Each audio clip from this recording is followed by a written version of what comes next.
Good afternoon once again. This is Two Local Radio.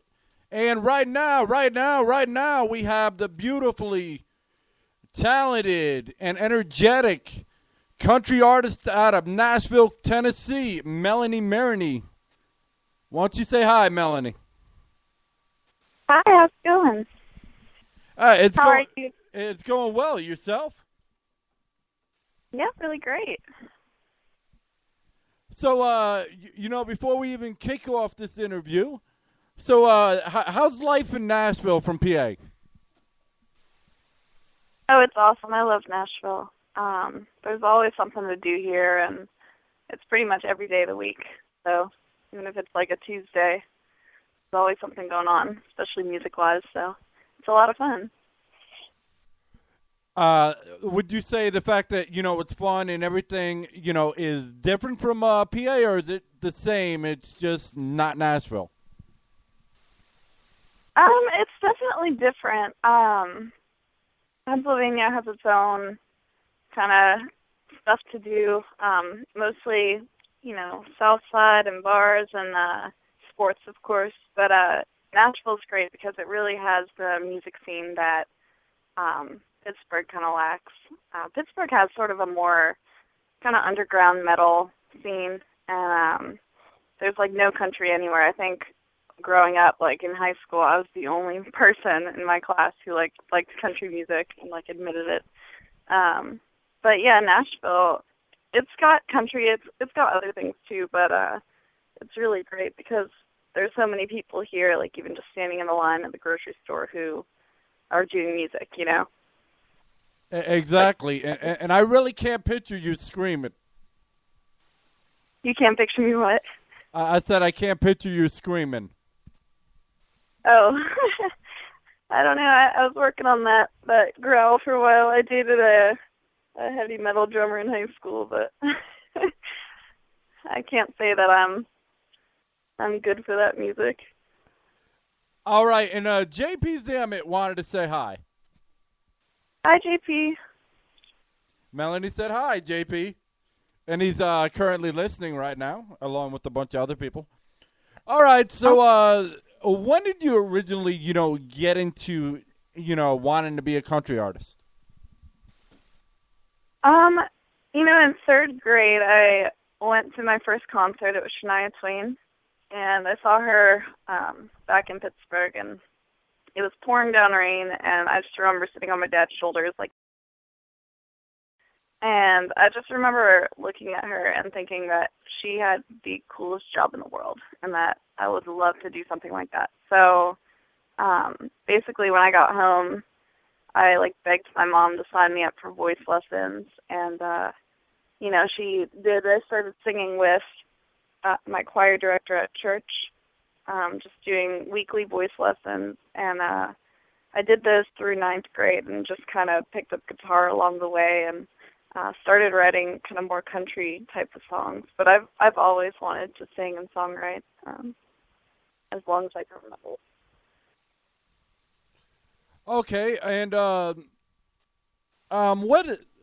what made you want to get into music in general? You said that you were doing choir and everything, and why country out of all music? I'm very much a lyric person, so I listen a lot to what a song says and stuff like that. And I think that country just appealed to me because it's very based upon the human experience, upon, your emotions, upon what you're thinking, kind of like stream of consciousness type of thing. So I really liked that part of country music. I liked that it kind of said exactly what you were feeling, and when I was writing, a lot of the reason why I write is because it's a cathartic experience, because it helps you kind of flesh out your thoughts and your feelings, and I just think it fit really well with what I wanted to do through music, and yeah, I think it's entertaining, and I always grew up listening to it on the radio because my mom used to listen to it growing up. So we would always have it on in the house, and I would have it as my alarm clock in the morning. So it was good. All right. You may have a fan on here. Is there something you wanted to ask Melanie? I'm sorry, say again. Yeah, it looks like you may have a caller. Is there something you'd like to ask Melanie? Oh, yes. I noticed that her music's not really traditional country, so what are her influences that kind of shape her sound? I guess I grew up in Pittsburgh, so it's not really a southern city, You have that rock influence, you have that kind of more indie sound. So I grew up with a lot of that too, as well as country. I did listen to country music, but it was also, I guess I pull from all the things that I listen to, and that's pop and that's rock. My dad introduced me to like classic rock, and like I love Fleetwood Mac, Tom Petty, people like that. But yeah, I guess it's just a combination of those. I don't want to be, as an artist, untrue to where I come from, so I don't sing a whole lot about like growing up on a farm, because I didn't grow up on a farm. I grew up in the suburbs of Pittsburgh. So I guess it's a combination of where I came from and what I listen to. Thank you. Thank you. All right. So, what is your favorite song and why? What is my favorite song? Correct. What is your favorite song and why? You mean that I've written or somebody else's? I apologize. That you've done yourself. I've done myself. Okay. I guess, well, I just want to say, and I'm sure a lot of songwriters agree with this, my favorite song is usually always the last one that I've written, just because after a while, you write something, and as soon as you get a new idea, it's like you get sick of your stuff after like a week. You think you can outdo yourself and write better. So right now, my last song is a song called Way Past Gone that I really like, and I think we're going to end up cutting it for my next GP, but that's my favorite song. As far as most meaningful goes, the most meaningful song that I've ever written has been one that I wrote for my old producer, and he and his wife were expecting, and they ended up tragically losing their child, and I wrote a song for him, and all right, so you wrote a song for him.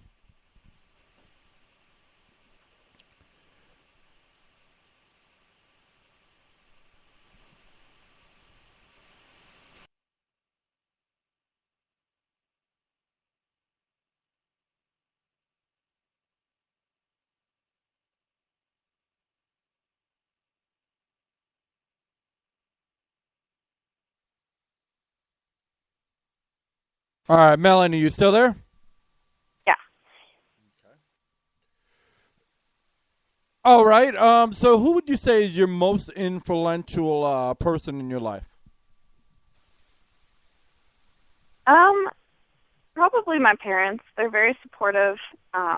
They support me doing and pursuing music as my career, and they've just really been a great sounding board for me. Like every time, I write a song, they're very honest with me about what they think about it and, what direction they think I should go. So I think I'm very fortunate to have their counsel in my life and to have somebody to kind of rely on and vent to and all that. So yeah, I'd say definitely they're huge, and I'm very close with my family. So.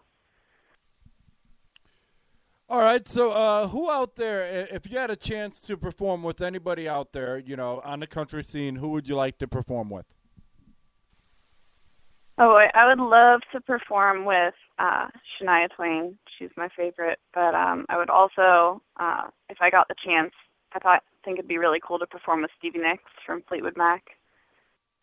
She's just so out there and awesome. That would be such an honor. All right. Do you feel, being a woman, it's harder, to get people to take you seriously, or no, because it's country?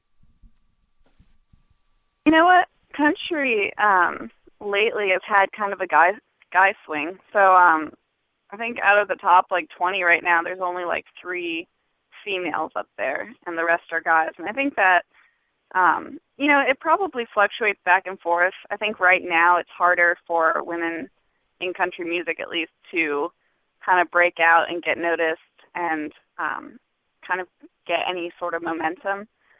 But I think it's all about, staying true to who you are and presenting yourself as something new and unique.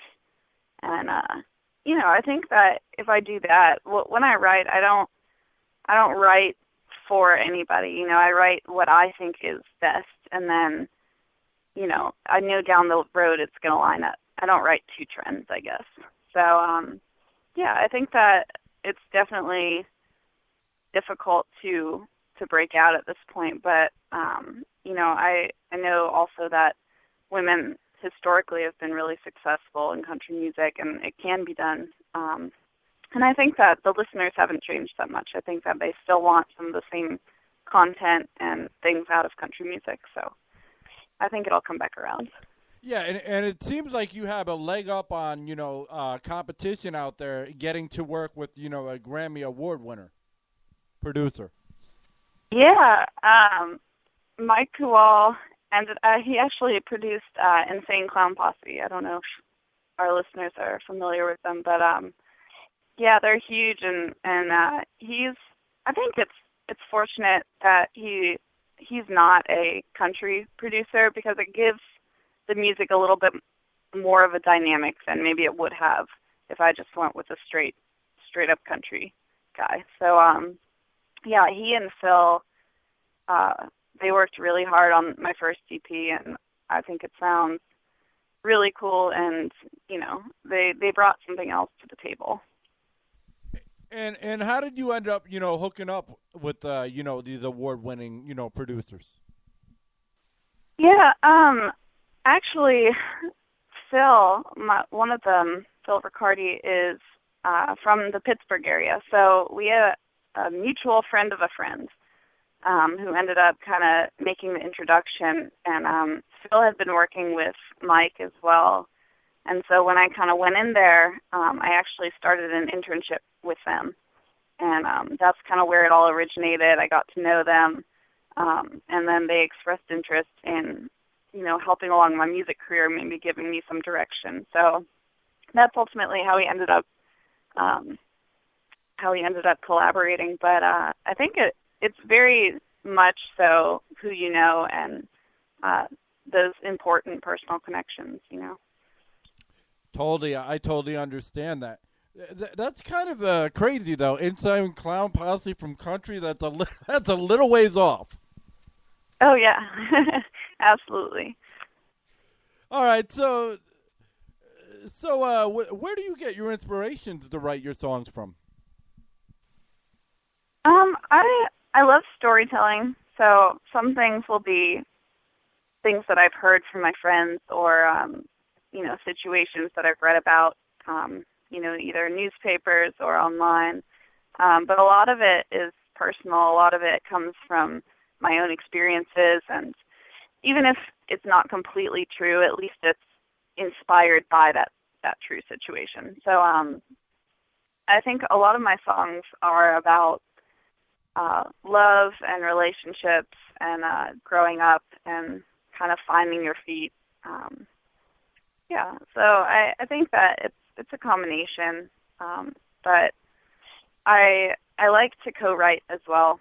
So I like to bring in other perspectives, and it's kind of nice to have a co-writer in there, because you get to see who, you get to have a sounding board, and they'll bounce stuff off you and vice versa, and you end up coming up with something really cool, and it's kind of both your experiences. It's not just one individual person. So I've been doing a lot of writing with other people while I've been here, and it's been really good so far. So basically, no regrets, and you're glad that you moved out to Nashville.